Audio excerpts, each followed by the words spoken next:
అసలు నువ్వేం చెప్తున్నది? రేపేంది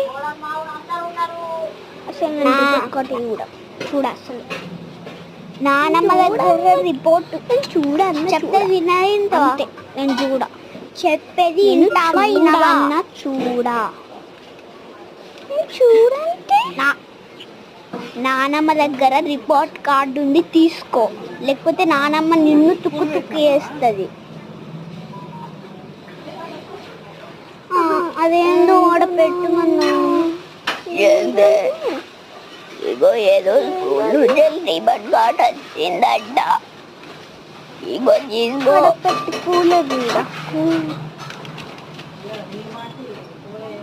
సరే ఏం జరుగుతుంది నెక్స్ట్